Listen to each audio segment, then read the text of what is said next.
I don't know. My brother asked me that the other day. The favorite one I've done so far, Dr. Jackie Smith, mental health one. That was good. Gonna Goes Global always shows up. Always dropping some gems. I did see Lee last week. Lee, which one? See Lee. It's like a Bay Area influencer. It's probably the best way to sum him up. Thizzler, the dude be doing. You go to his page. He got the scissors. Yeah. Okay. Yeah, For sure. that was a good one. Right, He's making a lot of powerful moves, especially with our youth. And then I interviewed my former high school teacher, art teacher, who's now a comedian. Oh wow. Yeah. That's actually great. But admittedly, I don't think any one kind of jumps out and stands out. And every time someone leaves, I'm always thinking, damn, I should have asked that, or I should have asked this. In the conversations that I have with people after the camera goes off, we'll sit here for 40 extra minutes and kind of just chop it up. I'm like, damn, bro, we should just. Or we need a part 2. And then shout out to Jerome Gums. That was a good one. That honestly might be number 1. That might be top. Okay. Yeah, that might be number 1. What about like other people's podcasts, like Drink Champs, you name it? Like all my friends are really into it. I don't watch too many of them unless it's like I come across it on IG or some shit. Yeah. But like the only one I really did follow because it was just hilarious is Drink Champs, because it was like you hear these stories from these artists that like, damn, you'll never get this. You know, you'll never get this. And not meaning to jump like that, but like in 2020, maybe I should say that shit for the podcast. But we can resurface that. But in 2020, we're recording right now. Okay, for sure. Yeah. In 2020, when the pandemic hit, leading up to the 415 day that year, it was about to be literally the biggest one. Yeah. So close. In 2020. In 2020. How are you pulling that off during the pandemic? The height of the pandemic. Right, exactly. Like, because I started planning with my guy, Rene Colorado, right? He does a lot in the TLs. He's not even from here, which is crazy. And like, he's done so much with that community. It's like he's transformed it. Like doing, block festivals every Sunday, markets, you name it. And then like the restaurants, he's like reviving a lot of the restaurants, saving a lot of the restaurants. But anyways, I met him through Sunday Streets. I'll jump into that later though. But anyways, he believed in the vision. He was doing something for Thai New Year that year, and he was like, okay, like we could just partner up. It falls around the same time, and so we had a budget of like 30 grand, and like we had a $10,000 stage, literally leading up to days of the event. But at that time in April, the pandemic was so fresh. I think it had only been like a month or 2 or something like that, right? Yeah. And it was just questioned if we were gonna do it, and so we ended up calling it off because it's like we can't be selfish in this way. Like we don't know what this disease is about, this virus is about, whatever. Like it'll always be next year. So anyway, it's nice to know like I'm always thinking like, what are vendors and like event planners thinking in this time? Man. Like, are there some people who are like, we know it can be bad, but the opportunity is so grand. Like, let's try to do it anyway and be as cautious as possible. Or are there people that's like, no, I don't care. I'm doing this. I don't believe in it. So it's nice to get a different perspective. For sure, because I'm like somewhere in the middle of that, like more leaning towards like, let's just not do it, because I don't want to feel guilty or be responsible for somebody getting sick and then their family getting sick, all because I wanted to throw something that looks pretty lit or whatever, it's what have you. But so that year I ended up deciding to do it on a live stream, and I had what I did is like I just like interviewed like artists or whatnot that usually would perform during 415 Day. So like I interviewed Rich. We were supposed to get Golden, but he was recording at that time, and then like the times didn't match up or whatnot. But so it was like Rich, Golden, Paperboy, Chewy Gomez. That was wild. Like, oh my God, I'm so mad about this that I didn't know that the IG lives are archived. And like I just thought it went away. You know what I mean? And I can't even get it anymore. Like, that interview was insane. He was giving me stories about Pac. He was giving me stories about Aaliyah. Like, it's like things like, I'm like, bro, like, you know, Chewy Gomez, if you're from the city or the Bay, like, that is huge. You know what I mean? Like, just his presence alone means a lot to our culture. And, like, I just went out on a limb, hit him last minute. I think the day of, to be honest, like, yo, Chewy, do you mind doing this? And he's like, yeah. Like, let's do it. Give me a time, whatever. I said, oh, hell yeah. And so I thought that was pretty dope, keeping it alive. You know what I mean? Having people tuned in still, even in the pandemic. Everybody's in the house. They're forced to be in the house. Yeah. So why not enjoy 415 day on the phone? You know what I mean? Like, somehow. Yeah. So you had it. It was just a live show. Yeah, it was just like a live stream, yeah. Like, just going IG live with them. And then Rich actually gave me a crazy story, too, on that. He was saying, so in 2018, I think it was the second or third year, I did it at District 6, right, for the first time. First time there, you know. Yeah. And, you know, I'm doing my reach now. I hit paper up, like, yo, do you want to perform or whatnot? Or do you want to perform or do you want to, like, be a vendor, like, sell your merch or whatnot? Yeah. He was like, nah, I'm cool, bro, but, like, do me a favor. Like, he, like, hits me back 2 minutes later, like, do me a favor, put my artist 24K Golden on there. And at that time, I'm like, who is that? Like, you know what I mean? I never heard of him or whatever. So I talked to my boy Key, who he's close with.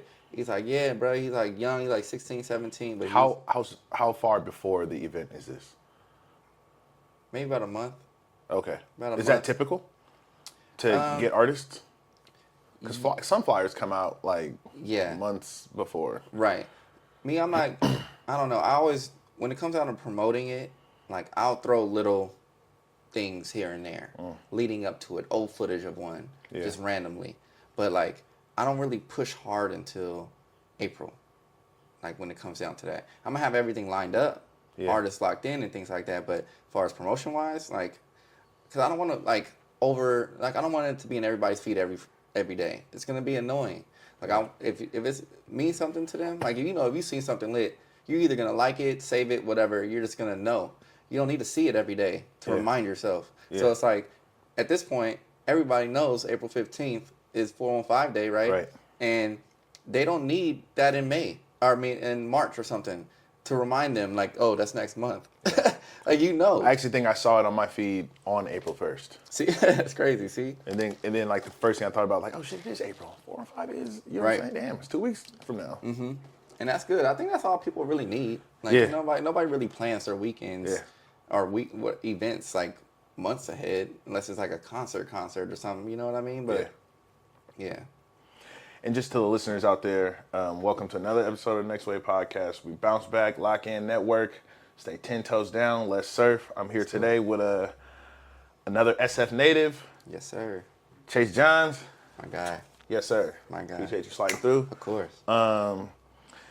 If you wouldn't mind just, like, taking a minute or a moment to kind of explain who you are, your journey, what you're kind of, the spaces you're in right now, and then, like, what it was like growing up for you in San Francisco. I always ask that, you know, Next Wave SF. I always kind of ask about for sure the unique experience in San Francisco.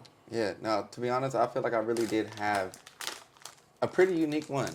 Like, to be honest, like you said, my name is Chase, founder of 415 Day, founder of Baby, and just like you said, like, just an SF native. You know what I mean? In my experience, I grew up in Park Merced, like we talked about earlier, and that neighborhood alone is unique within itself. A lot of people from the city don't even know it, like, really exists. You know what I mean? They just right by SF State. Right by SF State. And that's what they think it is. Like, isn't that college campuses? Like, no. Yeah. It's like old Russian families that live there, Middle Eastern families. And so my childhood was really unique. There was, like, a group of kids who would always, like, hang out at the park in my building. So I would always latch on to them. But, like, at school, I went to Claire Lilienthal, which was, you know, predominantly white and Asian, right? Opposite end of the city. Opposite end of the city. That only worked out because my mom used to work at California Pacific, which was, like, in the neighborhood. You Right. know what I mean? Yeah. And so like I would get on the school bus and all that whole nine. So growing up, all my friends were white.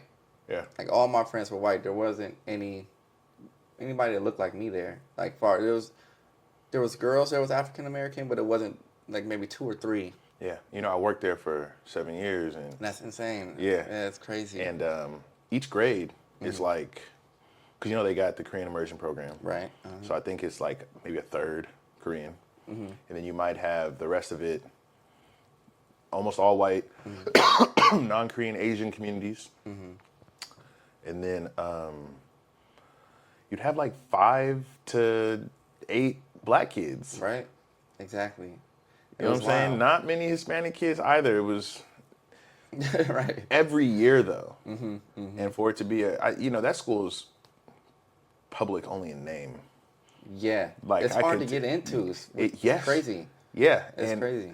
I think there's been like some formal outcry over that. Quite some time ago, but I don't know how. It's like hard to get into in Lowell. Yeah, in a way. Right? Yeah. It's like a crazy waiting list, and Yeah. the only way like it really works is if you had relatives that went there previously. Like I only got in there because my sister went there. My assigned school, because I was living in Park Merced, was Jose Ortega? Jose Ortega, right there on Yeah. the hill. And mom just wasn't having it. Yeah. Like, you know what I mean? Like, and so she wanted me at that school. Luckily I got in. But yeah, like back to it, like a lot of my friends were white, and I didn't really notice that until like my dad asked my mom one day, like, why Chase don't have black friends? You know what I mean? It's like my neighborhood is not offering that. My school is not offering that. Where am I going to meet these? And so this leads up into middle school, right? Middle school, my god sisters were going to Ernest Engel Boys and Girls Club, right? And they would tell me all these things about it. And I would hear things about it, but I was like, oh, okay, whatever. So I just signed up. When I signed up, I had the intentions of meeting other black kids. Like I wanted to know more. I hated that I had this, I don't know, like I wasn't even getting it at home. Not that like my mom and things were like whitewashed or something like that. Like it's just like she didn't push that too hard on me. Yeah, and it's hard to create that environment. How many siblings you have? I have 4. Yeah, even with a lot of siblings, like it's hard to create that environment because you all raised together. You know what I'm saying? You're not getting anyone from any other black communities, Right. And all my siblings are older than me. Like my youngest sibling is 9 years older than me. So you were raised more so as an only child. Right. That's like my youngest brother. He's 11 years younger than my younger brother, 14 years younger than me. And so like my mom, like she describes it as like she had 2 only kids. Yeah. Like my sister and me. Like, we're 9 years apart. So I definitely grew up like an only child. And I think that's what helped me or kind of shaped me to be creative in a way. I was left to be in the house with this imagination. You know what I mean? So ideas and movies and whatever, like even like young as like 7 or 8, like when I would have toys, like I needed the whole movie set. If Space Jam came out, I needed every character, right? Yeah. So I could reenact it or do something different. Yeah. Like, and so like that was me. That was like until I got to Ernest Engel, I didn't know much about the Bay Area culture. Like, you know what I mean? It exposed me to a lot. I met a lot of dope people that I'm still cool with to today. And what a time! Oh, go ahead. No, I had to just do that. No, I missed your shout. I want you to make sure you get your shout out in. Cardo, he knows that's cuz right there. And a lot of people I met over there, Cardo, Kenny.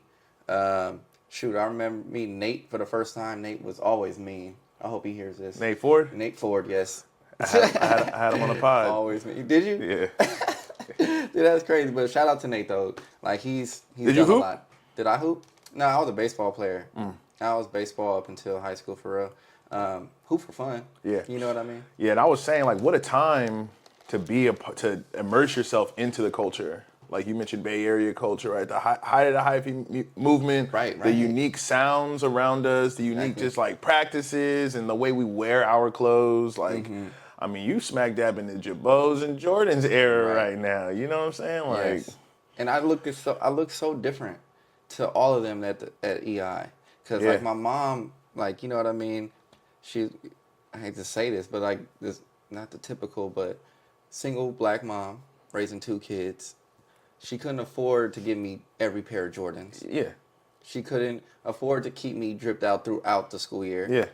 Like, I was blessed for what she gave me. She did everything she could, and she went over the top. So, I mean, you know, back to school, she will put me in the clothes that she would want to see me in, not what's in. And so, of course, I'm wearing this shit. Yes. I'm not doing that. Everybody's like, what's up with dude right here? Like, where your jersey at? Where your whatever? Like, you know what I mean? So I had to make it work. Like, any pair of Jordans, anything I ever got that was, like, really fly at that time came from my sister. Like, she would always buy me, like, the Jordans or whatever. And, yeah, like even my high school experience was pretty different. You know what I mean? Going to leadership, that was a weird school. Yeah. That was a weird-ass school. You did all 4 years there. All 4 years. Bouncing around, going to... Shoot, I remember end of sophomore year, we ended up merging with Burton. I was this close from transferring. I'm like, I ain't catching a bus to Burton. Yeah. Like, you lost your mind. But it ended up being really cool. Like, that experience was really dope. The people who I hang with to this day, who I consider family now for sure, came from leadership. You know what I mean? We all did all 4 years. We're all class of 09, you feel me? But yeah, it's like a family at this point, and it's really dope though. Like, just seeing that, like, I've got to experience so much, like being in the Marina Middle School area, like in the Marina District for like 9 straight years. Then you got the Mission, and then you got like Viz Valley area, like, so it's like bouncing around. Yeah. So how has that helped you navigate success to this point? Being neutral, like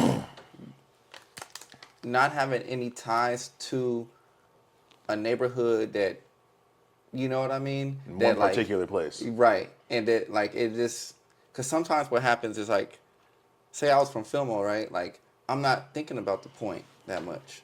I'm not thinking about Lakeview. I'm thinking about Fillmore. Like, you feel me? Parkman said, I can't think about Parkman said because it's, like, nothing there, really. Yeah. So I got to think about every other neighborhood. And so I, you know, wanted to know so much about each one, you know? It's allowed you to be in the room with so many different people. Exactly. So many different cultural backgrounds and cultural exchanges going on. Mm-hmm. If you ask, like, 3 different people, like, where's Chase from, they'll probably tell you 3 different neighborhoods that's not true. Yeah. Like, Yeah. They'll probably think that I'm from Fillmore from working here, going to EI. Yeah. You might think I'm from Lakeview because all of my friends and stuff is from Lakeview. Like, so you just don't know. And, like, that's up for debate, whatever. But Yeah. I always say, like, I never, like, do the most and try to be one of them people that try to claim a neighborhood that I'm not actually from. So, like, you know, I'll say I'm from Parkman said. You know what I mean? Like, they were like, oh, like Lakeview? Like, no, not like Lakeview. Do you feel like you ever had to wear a tough exterior as a young man? And okay, and so what does that look like coming from Lilienthal? And you and I spent actually, I spent more time at the big campus than you know what I'm saying? So we understand that space. Were you ever seen as, was your blackness ever heightened at Lilienthal?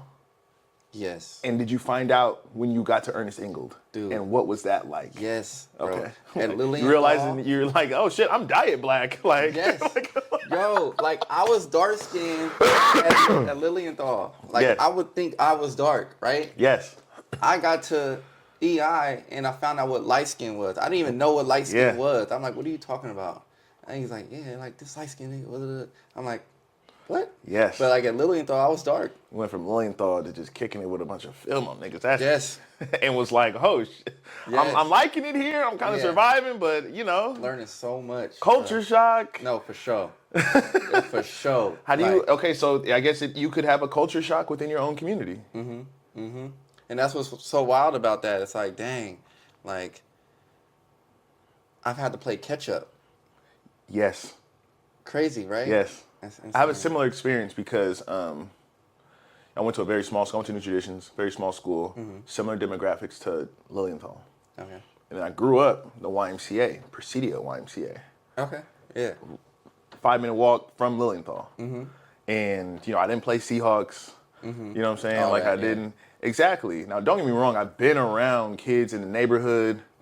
But I think when I got to Roosevelt, it was a crazy shock for me. Yeah. And that's having 2 older brothers and coming from a clan, because I'm, raised with our cousin on the other side, so I'm coming in with connections and like, support in different space. Some of the counselors and teachers know me. Hella kids on the yard know me. But still, it was like, God damn, to see just how crazy. And we're talking about film on 2003, Roosevelt 2003, where it was crazy. If we got craziness today working with kids, imagine what it was like back then. You know exactly. You feel me? Yeah. How can you tie your calling with 4 and 5 day to your childhood? Like what are some things that, I always ask this about people, like, I know working with kids, there were moments of my childhood that were really good and moments that were really bad, and I want to show up as the person that I needed when I was growing up. Right. And I look at it with like a family advocacy lens, because we certainly needed that level of healing as well. So what can you tie to either experiences, people from your youth experience? I guess it ties back to just being a creator, like naturally. Like I didn't force myself to do any of this. Like, like these ideas just come.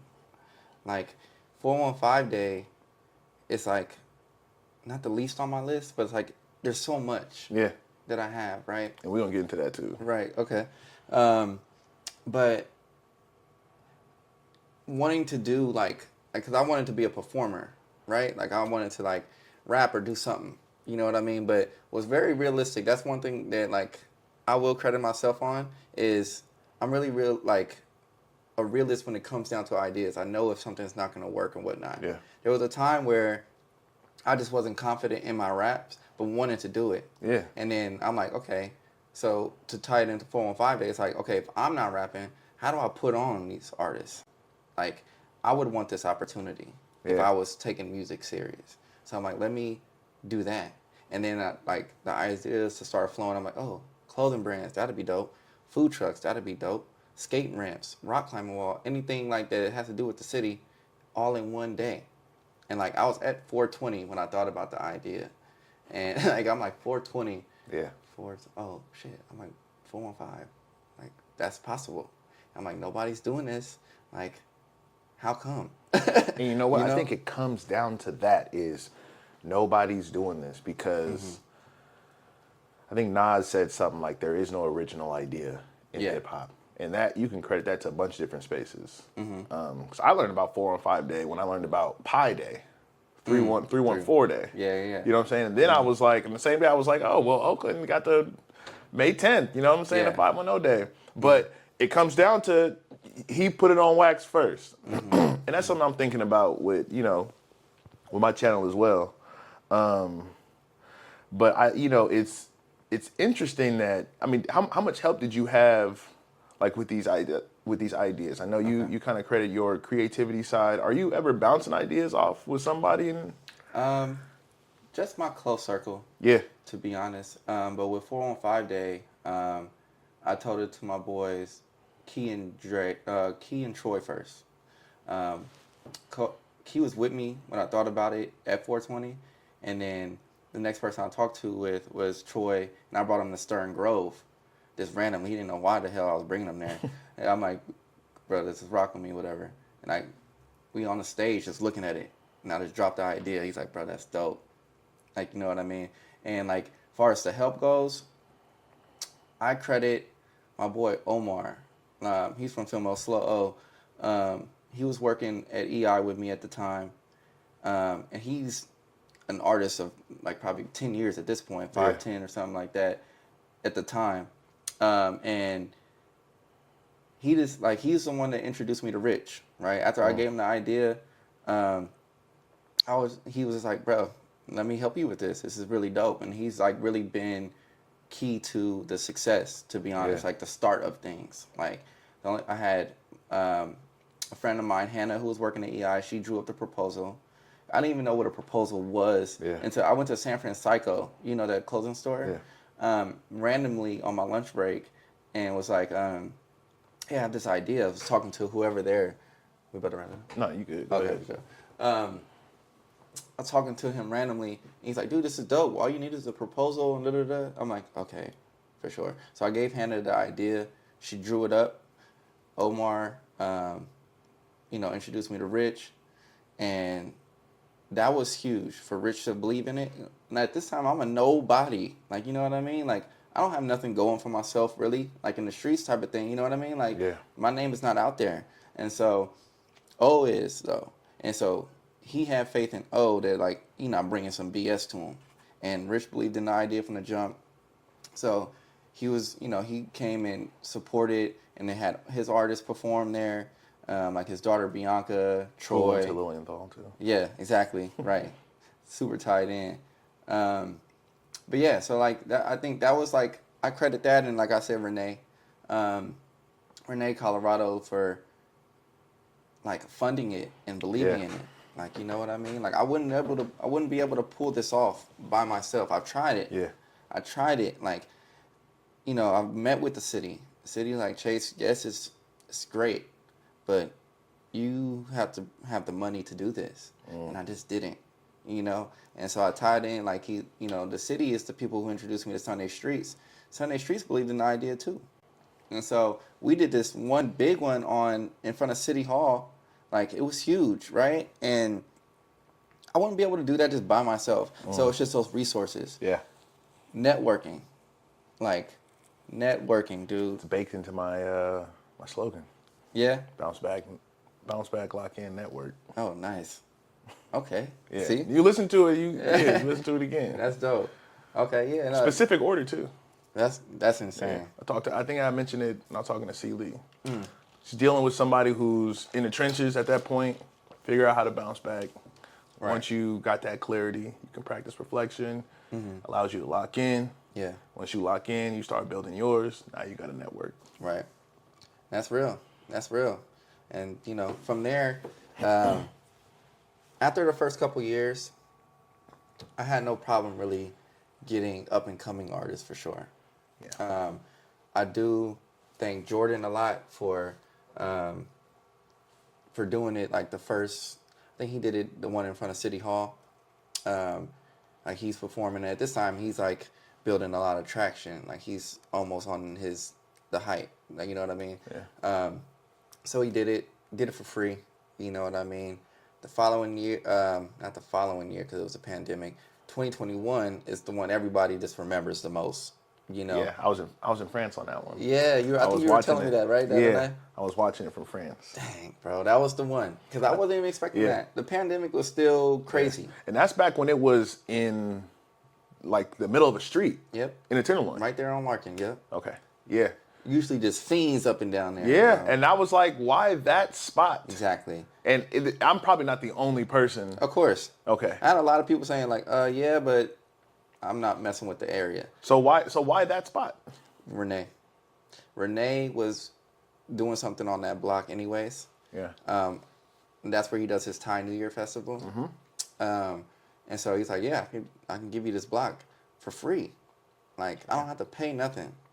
And you know what I mean? So the only thing I had to pay for was just like the speakers and things like that. And then I paid, of course, like my cousin Black Mark for DJing, things like that. And like none of the artists at that time still didn't even ask like for any bread. They just wanted to come out. They just wanted to be outside. Who are some artists back then that have kind of blown up since then? 2021. Stunna dropped Big Steppin' for the first time. Yes, and that was the beginning of his Big Steppin' 365. Mm-hmm. Yeah, I remember that. He dropped that, and Gunna, it was on top of cars, bro. Yeah. That was crazy. Chezzy's blown up. Yeah. Crazy. I'm gonna reach out to him too. Yeah, no, he's dope. You got to get him on here. Me and him went to high school together too. Okay. Small world. Small world. Yeah. He's super dope. Love his movement. His clothing brand is crazy too. With the Sharks. Yeah. Cold. Hey. 24K. That's probably the biggest one. Yeah. Right. Like that was wild. Like I was saying before, 2020 when I was talking to Rich, he was telling me about like that day, him and Paper, like I guess connected and made that happen. And like I didn't really know that. And then even Rich was doing his like annual shoe drive over at District 6, sponsored by Shoe Palace. Boom. Yeah. Yeah, you pulled me to the side and was like, you know what, Chase, I appreciate what you did. You know what I mean? And that meant a lot because I don't want like, oh, publicly you don't got to do that. You pull me, as long as you know, and like, I know like when we were talking about the post, right? I had to try so hard not to come off like that, like come off like salty and just mad. I just wanted to clarify a lot, and wanted to. What I said on that post like was long overdue, Like people needed to know. Well, let's run it back. Let's run it back before the post. sure. What sparked the post? What's the dilemma? What's the disconnect? The disconnect is, like I was telling you before, the reason why I didn't do it is like I was going through a lot, like in my family, just mental health, everything, and I just didn't have the energy to really put on for it. You know what I mean? And produce it this year, but just the fact that nobody reached out to me, like, and we're doing their own. Do you think no one reached out to you because most people were ignorant to you're the founder of this? Because you don't wear that though. You know what I mean? Like, I think I remember I followed you before I heard about 4 and 5 Day. Okay. And I was in France and I was talking to my girl who's now my wife, and I was like, look, this dude I've been following, he just started 4 and 5 Day. You know what I'm saying? And like you didn't broadcast that piece. You would just promote the event. Right. That's true. Because like a lot of people are like, what do you do for it? And I'm like, I'm the founder of it. Like, like the most humble way of saying it, and yeah, man, like, I don't know. I don't wear that, and that's true. And it looks like everybody's like, Chase, you have to now. Like, Why didn't you? Because I didn't want to make it about me. Like, I didn't want Chase Presents 415 Day. Yeah. Like, I didn't have like a brand at that time. Yeah. To where I could be like, oh, Baby Presents 415 Day, whatever, right? Like, I didn't. So I just did it as 415 Day. I don't know. Like, and back to your question, it's like, people could have found out who did it. Because if they talk and it's like, who is it? Okay. I don't know what the fuck that was. Nah, go ahead. You good. Okay. What the hell that was? No, like, if people wanted to know, oh, who's done 415 Day, and if you talk to an artist or whoever that was a part of it, they'll tell you. Right. Like, I'm the one reaching out, like, to them most of the time. Nowadays, like, I get artists that like want to perform. Like, Yes. Quake reached out to me, I think 2022 or something like that. It's like, got this artist I'm working with, Imani. You know what I mean? He's dope. He's super dope too. Love his movement. But it's like that. You know what I mean? Like, people know. And Quake actually gave me my flowers too, and I appreciate that too. He's like, a lot of people are doing this, bro, but we know who the real one is. Like, we know who started. And I'm like, I have documentation dated back to 2013 of when I drew up the first proposal, time-stamped everything on emails, everything. And so it's like, nobody can ever press me on that. Like, you know what I mean? Like, people like just think it's so far-fetched that I started it, because they're like, who are you to start this? Yes. Okay, so you think there's a piece of like, I'm a bigger name, I'm a bigger entity. Thanks, young man, we got this. Right. You think that element was there? Kinda. Like, and that's why I appreciate Rich so much, because he put his name on it. 1015 or Project Level presents, or sponsored or whatever. Like, and that was big. Like, that's the only name I had attached, because people don't know me yet. You know what I mean? Yeah. And that's just off the strength of y'all relationship. Right. It's a beautiful thing. Yeah. Man, it just worked out. It worked out in that way, but it is kind of messed up though. Like, seeing Empire do it was like, I don't know, that stuff gives me like a little bit of anxiety, because it's like, yes, you're an established, successful music label, right? Gazi, you got this dough, right? Like, I don't mind like collaborating, you know what I mean? But it's a spit in the face when somebody's done their own. And maybe he doesn't know me yet, right? Yeah. And that's fine. But that conversation definitely needs to be had. And it's not going to be like an aggressive conversation. It's gonna be like, oh, let's see how we can put our brains together and make this happen. And it takes a lot for a person to start something and then share your idea. You know what I mean? Like it's like you start. Yes. You think of Nikes, and then now you got to split it with somebody because they stole your idea. Now you got to collab with them. Like that's wild. Like not a lot of people would do that. And because it's not about me and it's about the city, I'm willing to do that. And I know I have a lot more to offer. Like I was saying, 415 Day is like just in the big pot of things that I got going on. Right. Like, you know what I mean? So I don't mind it. Like I'm open for it. I got big plans for next year, and I'm going to stick to it. I'm holding myself accountable. And, you know, I'm doing a lot better with my mental health, and family is getting back to, you know, what it was. And, you know, I'm just in a better space to, like, put my energy back into this. And it's going to be crazy, too. So. Well, I know I mentioned before I wanted to circle back to some of your next upcoming events, or what are some of your big dreams? Big dreams? I'm a big movie person. Like, I have a lot of movie ideas, like this written up in the computer. Like, I started writing scripts at like 15. And it was funny because I wrote a script, right? And I gave it to my teacher. He's like, yeah, like this is Annie. I'm like, what? He's like, this is the story of Annie. And I didn't even know that. I never watched Annie a day in my life. And so I'm like, it hurt to hear that. Like, dang, I guess I didn't have original idea, but at least I have, you know, something that's a, you know, cinematic treasure at this point. But yeah, like, so like, movies, I have this app idea that unfortunately I can't like broadcast it yet. Okay. But it will change the game. It's not a social media app or nothing like that. It's just, it's going to help the parking experience in San Francisco. Thank you. Yes. Oh my God. It's going to change the game. In the city, in any metropolitan city. Like, I'll probably tell you offline about it type of thing, but I've learned my lesson with 415 Day. Like, people, if I say it, somebody else is going to run with it until I got it established. So that's something. And I just, like, I know that I'm not a big tech person. I just have an idea for this app, but I know that's just going to open doors for me to do whatever else I wanted to do. Like, if it's clothing, if it's movies, if it's music production, anything, you know. You started 415 Day and you worked a full-time job? Mm-hmm. Yeah. That was wild. It was wild. And, you know, the Boys and Girls Clubs, honestly, they did support it, though. Like, I held the first one at the Boys and Girls Club.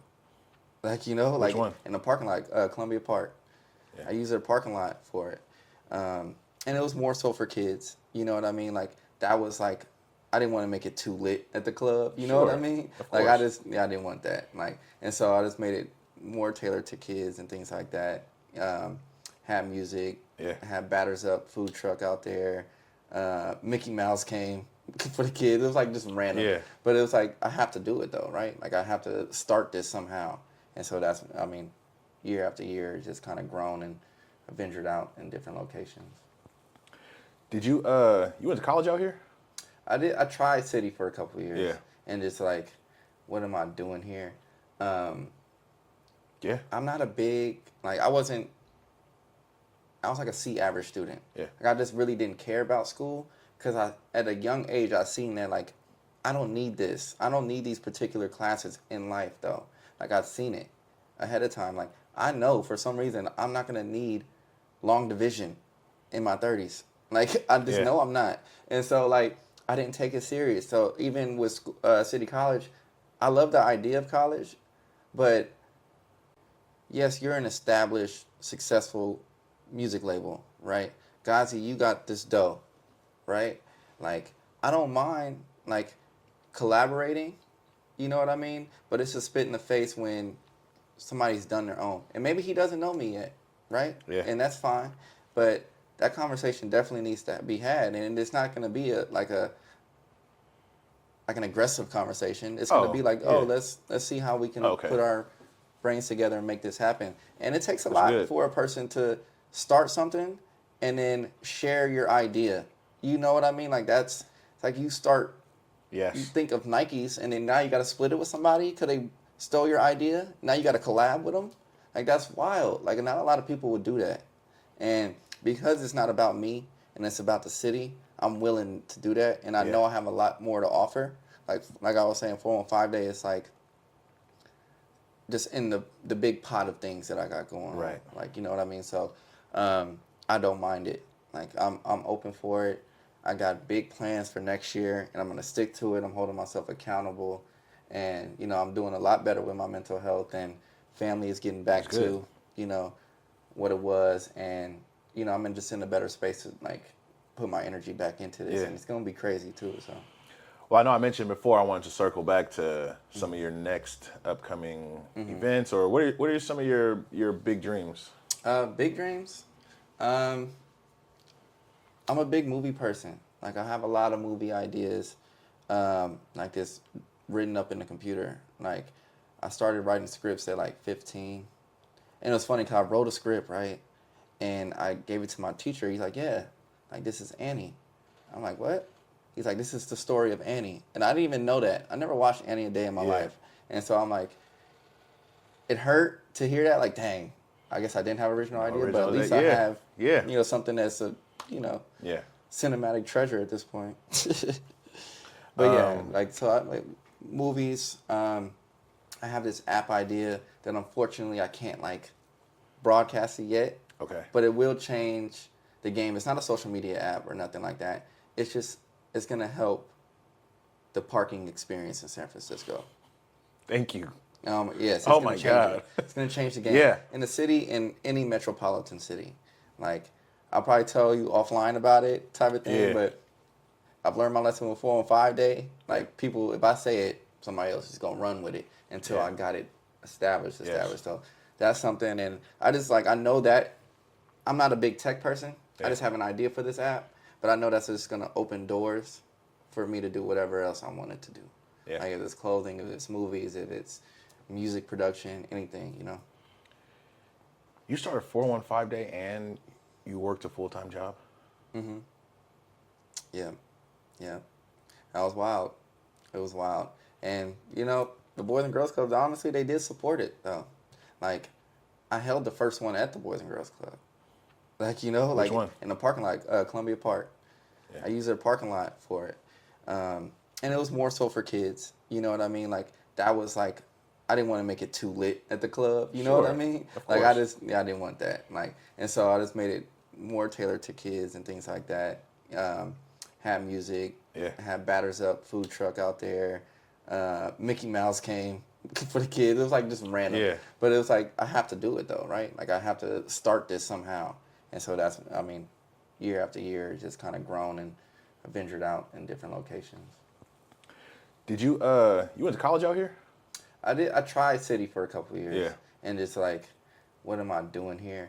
I'm not a big, like, I was like a C average student. Like, I just really didn't care about school because at a young age, I seen that, like, I don't need this. I don't need these particular classes in life, though. Like, I've seen it ahead of time. Like, I know for some reason I'm not going to need long division in my 30s.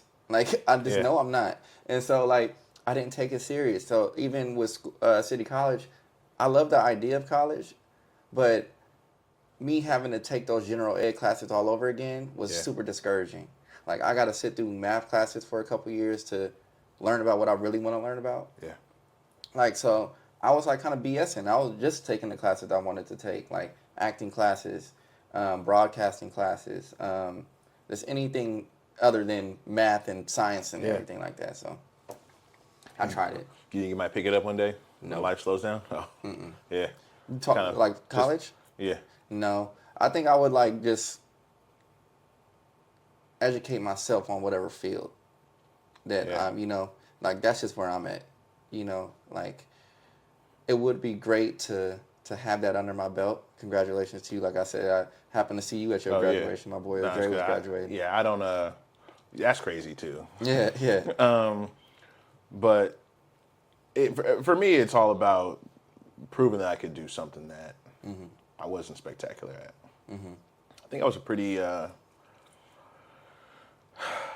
pretty intelligent kid. But I didn't have the home life to foster getting good grades, showing up to school ready to learn, right? And then just being trauma informed as an adult. I'm looking at my own experience and like, yeah, it wasn't. And that's a lot of us. That's a lot of us, you know. But once life kind of settled for me, right? I went back to school, and you know, I had the workforce is going to be the ultimate trainer, Right.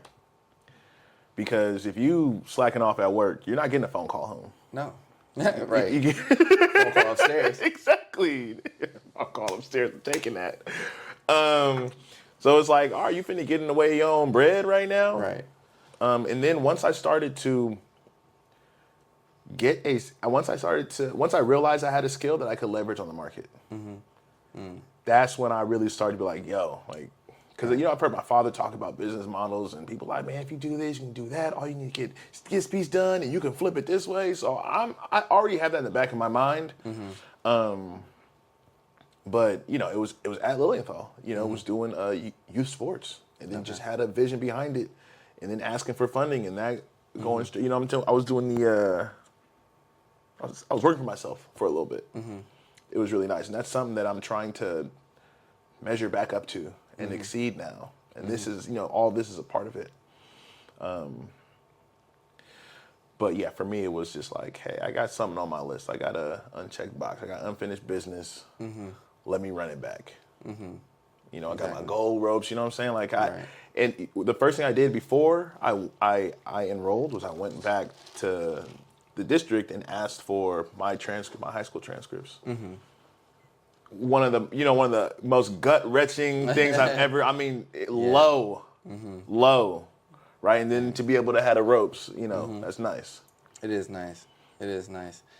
I know we touched on CO a little bit, but you know, it really did blow my mind finding out that Joey was the director of Last Black Man in San Francisco. Yeah. And we went to like CO together. Yeah. But I remember seeing him, like, Joey was like the flyest white boy ever. Like, in the height of the hyphy movement, he'll come to school in the pink tees, big Aaliyah shirts and shit like that. I was like, the hell? Yeah. I'm in this goddamn Burlington special. Yeah. This boy fly, whatever. Like, but it's dope because he probably, like, if he ever is in the city, if you could somehow get him, because I would want to even hear it myself, like, what got him to, like, think about this movie. I didn't even know, like, that whole time he probably was a creator too. I just didn't know that. You know what I mean? And that's what's so crazy about the stories in the city. You know what I mean? Like, there's so many layers to people. You just never know what people are thinking. We live in a unique city. You know what I mean? We're from a unique city. And we could have been born anywhere. You ever think about that? Like, we could have been born in Iowa or something. For real. Like, we're in, like, the top 5 cities almost in the world, for sure in the U.S. You know what I mean? And another thing that drove me to do 415 Day is because if you go to New York, if you go to Chicago, anywhere else, and you ask them, like, what is the Bay Area about to you?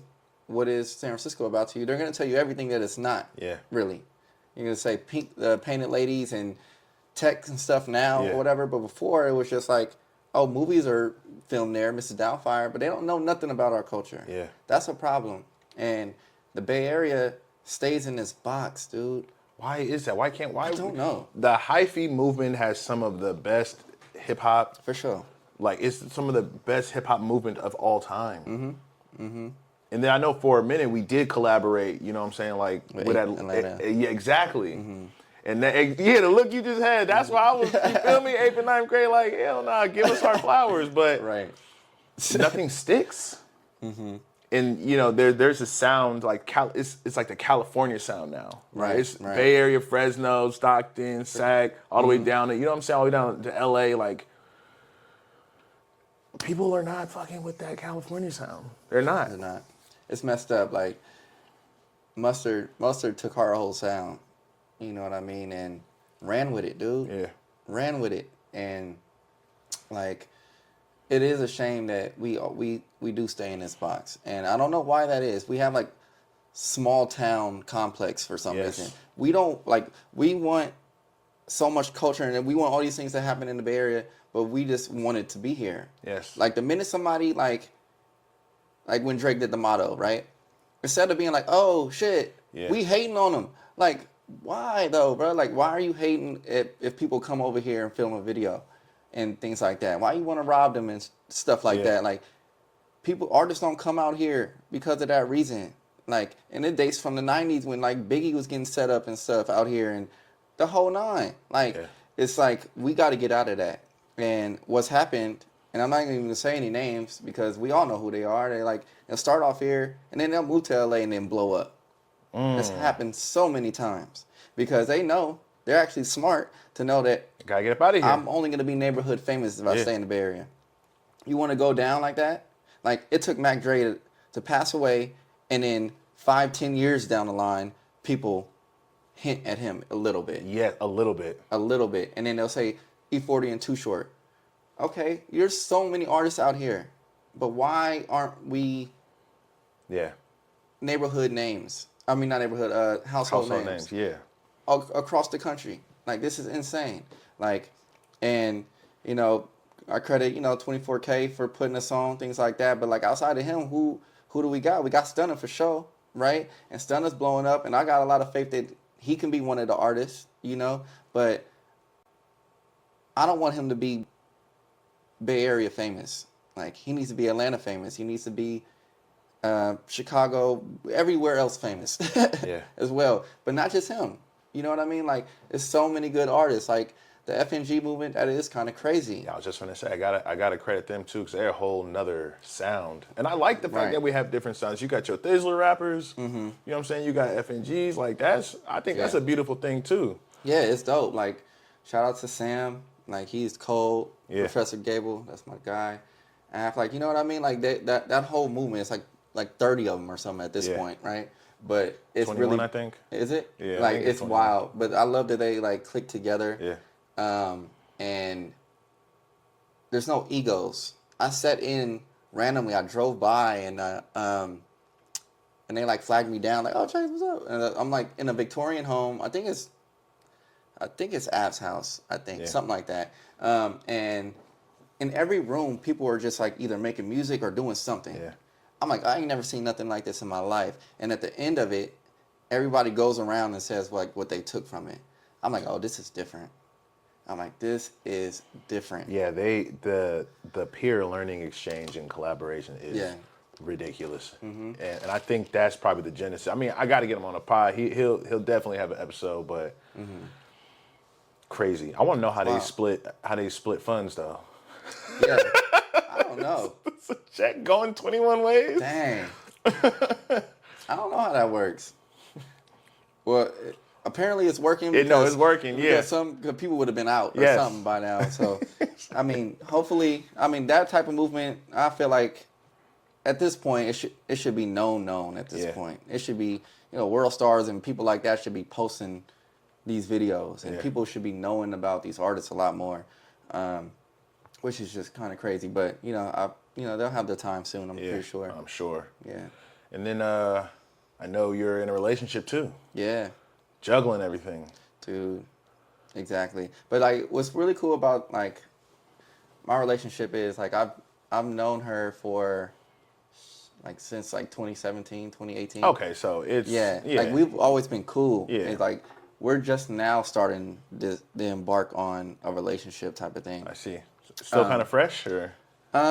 About a year in. Okay, so you guys are sharing locations for sure. Yeah. Oh yeah, definitely. We live together. Oh shit! Yeah. Wow, nice. Yep. So like, but it's cool because it's like I'm in a relationship with like my best friend at this point. I know that sounds cliche and corny and stuff like that, but it's really true. Yeah, it works like out. we always say, I'm like, if there was like a camera in here, like people wouldn't believe the conversations we have. Like we just laugh about movies all day. Yes. Like you got to start posting those reels. Right. I'm the same way because we be chopping up about any and everything. Yeah. So you got to start doing. People love relationship content, by the way. Yeah. Yes. She tries to get me to do TikToks and stuff, but like she knows how to dance, and I'm like, I don't know how to do all this. I was talking to it might have been one of my cousins, but it was like the Childish Gambino without the fame is not doing well in the social or dating market. Right. You know what I mean? And it's like, I want people to realize what this channel is about. get out the streets, find something to nerd out on, build some skills you can leverage with. But the tough guy, thug persona, you're not finna be a street dude and be a hooper. You're not finna be a street dude and, you know what I'm saying, and like be a movie director. Right. Like Michael B. Jordan before, you know what I'm saying? It was like, Yeah. I don't know. You seen that like clip of that? He ran into like. Yes, the reporter. The reporter. Yes, and he was like the corny cornball. one. Yeah, Yeah. the corny one. Like she did not respect him back then, but now asking him for an interview. Yeah. Like, you know what I mean? And honestly, of course I'm not like famous like that or whatever. Right. Like, but I've had similar experiences like that. I'm like, oh wow, like now y'all checking for me? Like I was just that kid in the corner or whatever, playing baseball or whatever. You getting that from Lilienthal? Right. Like, it's well, no. As I got older, Oh, okay. like you know, like Actually, yes. You know, Yeah. yes. I've been told I'm too nice. Like, first step into the dating market, 22, 23, 24 years old. Like, I've been told, like, it's too nice. right, exactly. And then just thinking about that piece is like, I think men are fixers. So if you tell someone, if I tell you your breath is bad, what are you going to do the next time we meet? Right, have gum, TikToks, TikTok. If I tell you, if you have a crush and she says, hey, you're too nice. Now you about to be mean. What is that? How do I, and then like what does that look like for you? What does that say about what you're into, your preferences, right? And like, what do you want me to respond? Like, how am I supposed to, what am I supposed to gauge from that? Right, and that was hard. Like as a young man coming up, like it was tough because my dad is very much so in the picture, not in the household, but I was more so raised around 3 women my whole life. Yeah. You know, and that was my mom, my sister, and my grandmother, who was my best friend. Like I would just spend endless amount of time with her, right? And so, where does that man? Yeah. Where do I learn to be a man from? And I learned that kind of from my big brother from a distance, and my Uncle Terry, who was really hands on. He always took me under his wing. You know what I mean? So my idea of what a man should look like kind of came from that. And like when it came down to relationships, I kind of had to find that out on my own. Yeah. What are some stuff that you had to let go or relearn? Ooh, that's a good question. In a relationship? In a relationship lens or relationship capacity. Damn, that's tough, man. To take initiative, you know what I mean? I feel like I can very much teach myself that, like, get things done. You know what I mean? And if a man is supposed to be this provider, do your best to do that. Yeah. And, lucky I'm in a relationship now where it's very much, like, tied. You know what I mean? We work together with things. It's not one person doing it all. Yeah. You know what I mean? And that's a blessing. So just having You think that was hard to find? Oh, and it took this long. Like, it really did. Like, So what are you dealing with? Like, hey, come in and pay my bills, or come in and do this for me? yeah, like, my previous relationship, or not previous, but a relationship in the past or not, we kind of fell out because she got a new job. And this is like the pandemic, when I lost everything. Yeah. You know what I mean? Like, everything is shut down. I don't have any bread, but she's very much succeeding in her field and wanted to move. And now I look like that person just living with her. And she had these expectations, but little if she just would have waited and been patient, Yeah. then, and so like that's the type of stuff. Like it takes all these experiences, learning through life, you know what I mean? Yeah. I don't think I've ever heard any other guy be that vulnerable and open Right. with that piece. But I think Yeah. that is the answer. Like, you're looking for a certain lifestyle. Understand, like, you might get it. Yeah. You might, you know what I'm saying? If you just chill for Yeah, a second. wait. But man, I think there's just so much to unpack there. Orion Taraban, he's a psychologist. And he offers, I think his channel is all about offering guidance to men in the dating market. Right. And he tells a story about when he was in college. He was dating a girl and she broke up with him because he lived in a dorm. She's like, my last boyfriend lived in an apartment. Yeah. Like, I can't go down in lifestyle. In a similar way that men don't go down in like looks. Mm-hmm. That's maybe another story, but 6 months later they ran into each other, and he's a junior and he has an apartment. Wow. You know what I'm saying? And it's like, right. yes. You gotta have somebody that believes in you. You know? Yes. Believes in you and is patient enough to, wait for Yes. things to pan out for you. Like, on both ends. Like, you gotta do that with Seriously. your lady too type of Yeah. thing, right? Like, it takes two. Like, it's not just one person. You know what I mean? Like, and it ain't about who's making more.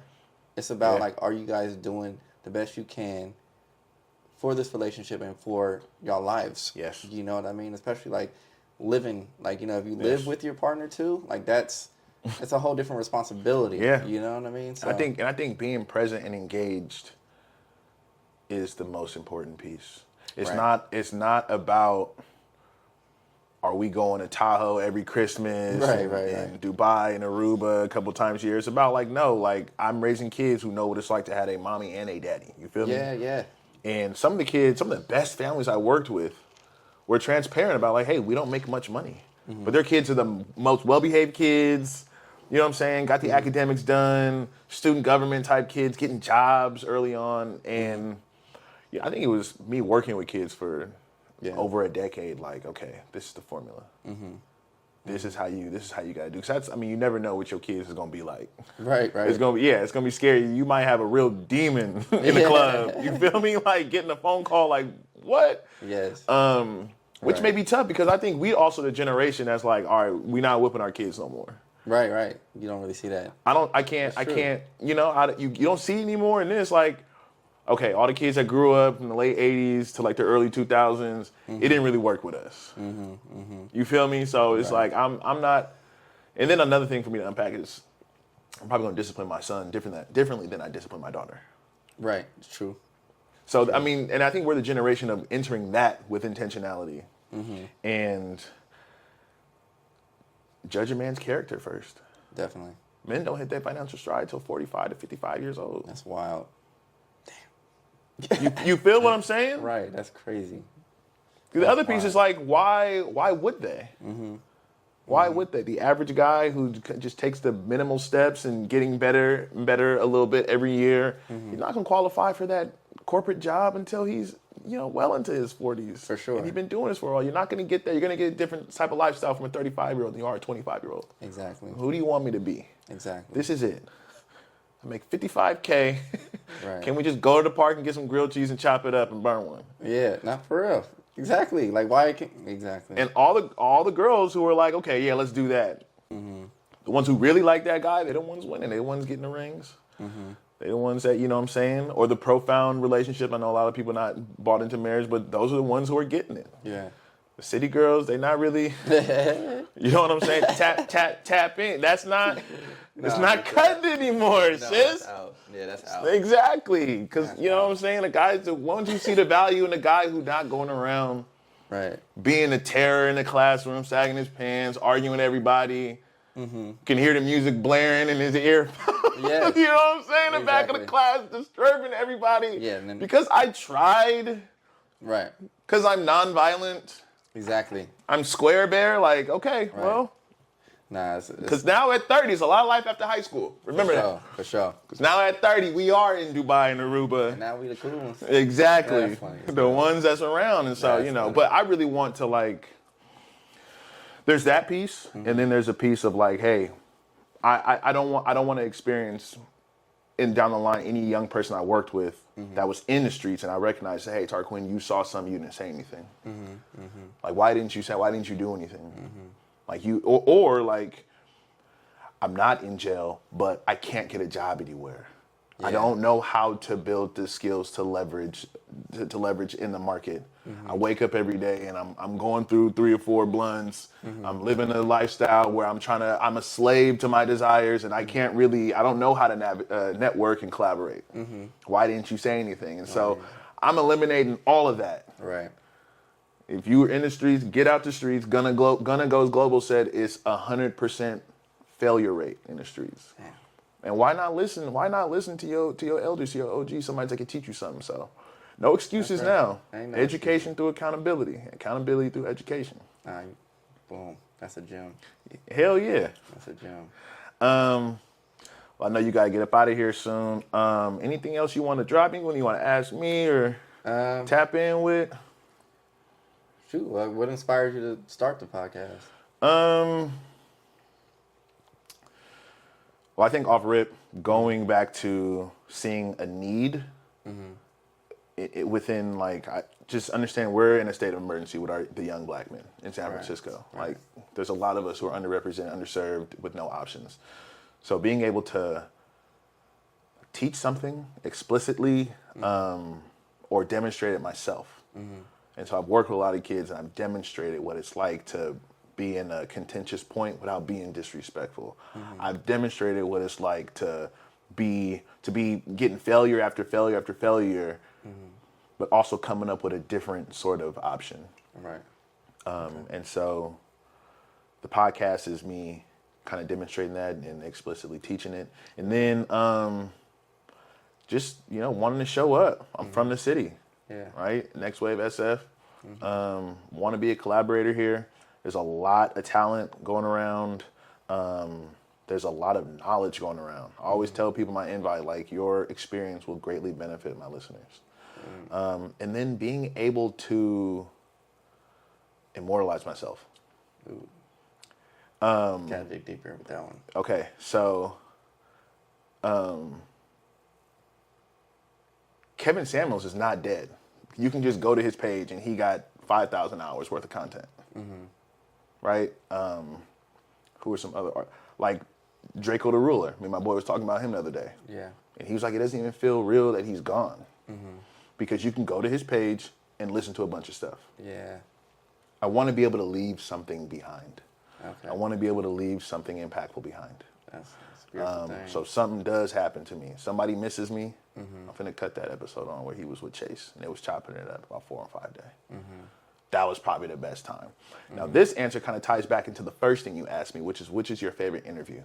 I think admittedly now all those interviews that I named are good, solid interviews, but I don't think I've done one that really excites me. Someone asked me, do you listen to your interviews? And I'm like, honestly, I don't listen to all of them. But I should. Why not? Let's go back and listen. Why haven't I'm not saying enough things that are gems. I'm not saying enough things that warrant the snaps. You know what I'm saying? I think that has to do with me. And one of my boys I play high school basketball with, he was telling me, like, you gotta talk a little more. Like, you are Next Wave. We're bought into you. Anyone you have on this show, we want to see you talking to them. I think I have good questions, but I think I have good questions, and I think those questions foster a very fluid conversation. But I don't think I'm participating in the conversation enough. And I'm trying to balance, right? This one duality of me is like, get professionals who are taking an innovative approach in their field or killing it, ask them good questions, and shut up. Right? But then I'm also like, some of this shit is kind of boring because I'm not tapping in. Right. So, it's kind of take the answer of the previous question with a grain of salt. They're all fire interviews. I ask good questions and I have good hosts. But I think I need to either throw some more humor into here or get a little bit more spicy, maybe do some panels. Yeah. You know what I'm saying? Get some questions out there. I know men and women see different situations completely differently. Right? And so just I might get a little spicy with the intersexual dynamics here and there, or I don't know, like doing some debates maybe. But I think that would take the interviews to the next level, right? And then talking to people after the pod, like I was saying, like, okay, you are a professional, but you have lived a life that's kind of spicy yourself, or you've seen some shit, and like, okay, you giving me a raw take on this topic that we hitting right now. I think some people come on a pod and they think like this is supposed to be just educational, like straighten up. You know what I'm saying? Like, no, you could cuss on here, you could talk your shit on here. Right. Like we can get in the weeds about something truly, right? So just I'm trying to figure out how to have more fun with it. But one thing it has done is help me network. Oh yeah, for sure. I mean, the networking possibilities and the conversations I'm having with people, just in passing, I'll ask them a podcast type question. Like you asked me earlier, I said, "Good, it was a good question." That's one of the best compliments you can give me. And so, just asking people for their expertise in certain areas, and then I don't know, trying to get more spicy and more edutainment. You feel what I'm saying? Right. Like I'm a good guy. I'm not in the streets by any means, and I think I can do both. I think I can do the edutainment thing and then tell people like, hey, stop doing X, Y, and Z. Stop being toxic here. Stop being toxic there. I'm gonna teach you about this on the side. Like I want to do more monologuing about finance. Okay. And being transparent about my financial journey, about being black in my 20s in San Francisco, on the skin of my teeth. You know what I'm saying? At times, you feel me? But then getting somebody who knows about finance to come in here, and we could chop it up. Yeah, that's big. That's big, and I love that. Like, you know, I know we touched on Bay Area stories, but it's not just about that. You know what I mean? Like we covered relationships, just exactly everything. You know, manhood, everything. So I think if you continue to do that, explore those topics and things like that, like it's gonna be the next wave. No, seriously. But like I do want to do more interviews with. You mentioned earlier, you don't have like your name is not established yet. I want to catch people when they're in the average Joe stage of their life because number one, you do blow up and you start doing interviews in these spaces and someone's like, man, we got Chase Young. I'm like, yeah, I had him back in 2024. Right. Exactly. You feel me? Like that's cool and all, but I know him. He pulled up to my crib. You feel me? And then I always want to direct people back to the average Joe's circumstances and situation. I think a lot of people, especially in the dating market, right? I think a lot of people will select from the highest, you know, like a lot of women will select from the highest percentage of men that they can find across different competencies, including income, height, status, all that other shit. And it's like, the advice that I give to men to show up in the dating market is reflective of, I'm an average Joe. Somebody I want to get on the pod is Anthony Presents. Oh yeah, for sure. And I think he's the new entertainment commissioner at SF. But he used to throw the parties at Sundays? the end of, my favorite parties. Why? Because it was for the average Joe. The bottle was $300. You're sitting on a patio. You know what I'm saying? You could bring your food in there. And I think once the bottles went up to $1,200, I was like, I'm cool. It's not really for me. And this is something that's a topic it shows up in a lot of different spaces. I used to go out a lot when I was younger, everywhere, and just understanding like everything's becoming a commodity, and everything's about putting the bottles on the flyers and RSVP ASAP here and there. It's like, can we just show up and, you know what I'm saying? And like the end up was a place to where even if you didn't have a bottle, you could approach a girl on the dance floor, chop it up. Hey, I'm so and so, and it was super mingly. The music was always good, and that was kind of like the vibe around it. Nobody was really doing anything in that area. Yeah. But it's like now, when you go out, you kind of do got to get a section because I can't sit down anywhere. Oh yeah. And if you're not in a section, I'm not talking to you. Oh, you're Chase. Hi, I'm leaving because where's your walk me over to your section? It's like me and my boys just pulled up. You know what I'm saying? The Giants game let out. We coming to get a drink. We saw it was popping. Like, can we? So that vibe is. I really want to recreate that. And we're talking about big dreams, and I want to be in so many different spaces with Next Wave. And I would love to throw events, right? I would love to partner with you in events. And how can we recreate that sort of vibe, that sort of movement to where, I mean, of course you want to make money, but like, come on in. Like I'm not finna go crazy on a dress code, bro. Like, dude. Yeah. I'm not gonna go crazy on the dress code. Bro, let's throw that out. Most of y'all chill as hell. I'm not gonna make most of y'all pay for the small percentage of fools that come in here on that type of time. You don't got it, bro. Come in. It's Friday. I want you to have a good time. You know what I'm saying? Because some people really stress about that. Like, bro, I can't wear my hat. Like, bro, exactly. You know what I'm saying? Or like I gotta have black shoes or you know, like hard bottoms and shit. Come on, come on. If I can't wear my shoes I wear on a daily basis, I'm not going to this thing. Seriously. Like, I don't care. And that is predatory. That's actually something that's been. So we used to go to City Nights a lot. Right. And I would be in this big group, and we often feel we all cool though. You know what I'm saying? Like we all went to high school together. It'd be like 8 of us, and security would be looking at us in line, talking to each other, and like staring at us. A couple of us would pay and go in, and then if they say, "Hey, you can't come in because your shirt's not buttoned up," everyone has to leave. Wow. So it's times that I've paid, got in, standing by the door waiting for everybody to kind of fill in. Yeah. And this kid's like, "It's your group." I'm like, "Yeah, you got to go because his pants are too baggy." That's wild. And I've seen skits on this. You know what I'm saying? Like, I'm glad we can find the humor in it, but it's like in that moment, what do you want me to take from that? Right. Like, who are you to tell me I'm not good enough for this place, or what I'm wearing is not good enough for this place, or like that's why I don't like that whole dress code strictly enforced and all that other stuff. Like, I'm damn near not gonna pull up just because of that. Like, you know what I mean? The thing about it is that they want the place to have a certain look.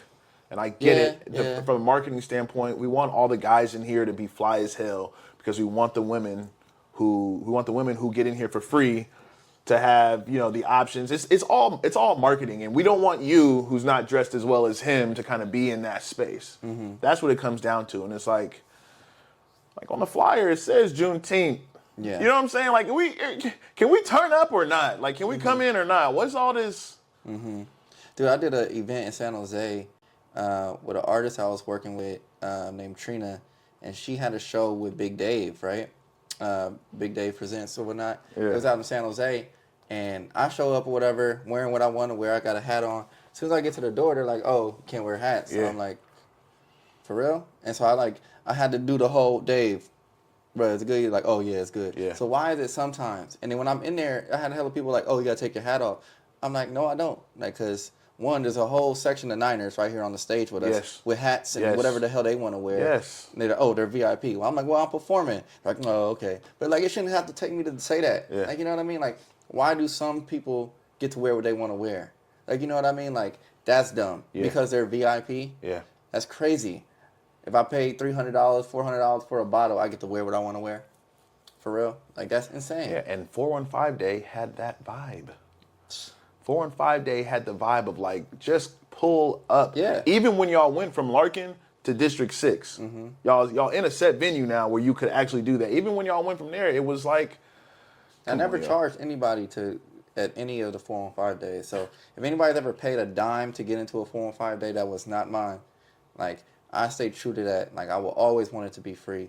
I always want it to be all ages. I wanted to not just serve a demographic, a certain demographic. Like, the city is a big boiling pot. Like, you know what I mean? So it needs to represent the city in every type of way. You know what I mean? All types of walks of life, anything. So, and if I'm going to be in a space to where I'm offering guidance to men of the average experience, I got to also advocate for them. It's like a big dream of mine is to be able to work with the Niners and the Warriors. The average Joe should be able to take his kids to at least one Niners game. For sure. How can we set something aside? Is it nonprofit work or whatever it is? But like, I don't know if you've been to Chase. Beautiful facility what the Warriors are at. But like, you want to be able to take your son to the Warriors game, get him a hot dog, right, and keep the lights on. That's a $400 experience, dude. Seriously, it's not just the entertainment scene. It's everything. San Francisco has, I believe, it's the densest population of billionaires in the country, perhaps the world, and. Why isn't every classroom filled with the best technology? Right. Why do we not have 2 or 3 educators in every classroom? Dude. Why are classroom sizes more than 10 in urban neighborhood school communities? Everybody think we all getting it here. It's like, no, what's happening is the wealth gap is doing this. Yeah. And the pandemic was filthy. If you were chilling before the pandemic, you was chilling hard during the pandemic. If you were struggling before the pandemic, you were struggling harder during the pandemic. And I can't lie and say I can't lie and say there weren't times where I think that might have been the first time I had true calm. Right? And I was able to practice clarity and reflection during the pandemic because it just wasn't chaotic for me. Right. There's no traffic from my bed to my desk. You know what I'm saying? Like, I'm on my back, supine, getting good sleep. 4 minutes later, good morning, everyone. You know what I'm saying? Like, and I think that we should hold some conversation around that and like. breathe life into that experience. I think some people are ashamed of saying that. And you don't have to practice performative activism and say, oh, it was hard for everybody. No, it wasn't. But I think if you were struggling before it, It's true. if you were struggling before it, if the pandemic happened anywhere from 2001 to 2008, I don't know what would have happened. 7 people in this household. Like, Wow. my parents here. I have 2 older brothers, 2 younger brothers. Like, and the cousin who lived with us for 10 years. Wow. It would have been wild. What I say, y'all would have drove yourself crazy. Seriously. Crazy. Seriously. You want me to have my camera on and my microphone on Zoom? Yeah, right. How's that going to work? You want what? Like, and then let somebody in here get COVID, living with 6 people. Got to be like. I remember I had to be locked up in my room when I was staying at my mom's at that time. Like, I had caught COVID really bad. I had to spend my 30th birthday in a room. That was 2020. 2021. Okay. I had COVID. Like, not like it wasn't like the pandemic, but I had COVID really And bad. that was the second wave of it. That was that bad one. It was like that second one. Yeah, the second. Yeah. Yeah. Which one that was. Yeah. But yeah, dude, that was Omicron. I drove myself something like that. Yeah. I was driving myself crazy Yeah. in there. Like, I watched everything I Yeah. could watch. Yes. Like, not being able, like, I only could leave the room to use the bathroom. Yeah. I couldn't even go to the kitchen. Nothing. Like, what? For like, what was it, like 10 days or something like that? Bro. Yeah. I was Yeah. like, am I ever getting out of here? Like, bro. Yeah, man, it's tough, but yeah, and it all comes together, and I like to highlight the average Joe's experience because don't tell me about you got this and that. Like, even if you do get some the opportunities to be in exclusive spaces and to get this visa or whatever, you're still an average Joe, and right, being able to manage those expectations. I don't want a 21-year-old to see Dan Bilzerian in Vegas with 20 girls at the high rollers table and think, damn, I got to do that, and then do something crazy and go crash out because he, you know what I'm saying? Like, that's pretty much it. And try to, just hopefully I can raise a generation of young people in San Francisco to come together and make some change. There is, well, I mean, right now it's funny how this keeps bringing it up, but like, it is the next wave of SF natives now. Yeah. Like these kids that we, serve or whatnot now. It's like, you guys are the future. That's kind of crazy. Yes. Like, thinking about that. Yeah, so. and it's a beautiful thing because back then you couldn't. It wasn't a lot of room to be like the black skateboarder, the black nerd, the black theater kid. Right? It was pretty monolithic. To achieve a safe social location in the hierarchy in middle school and high school, it was kind of like you as a black kid, you got to kind of do these few things. Like, nigga, we don't want to hear you in musical theater singing and shit, bro. Like, but today you can. You're getting clowned for sure. Yeah, today you can. That's true. Dang. But anyway, I appreciate you. Of course, man. I For agreeing appreciate to do you, this. bro. Hell yeah. It's long overdue, bro. Yes, sir. And then appreciate all y'all for tapping in. Next wave, baby. Till next time, keep surfing. All right, man.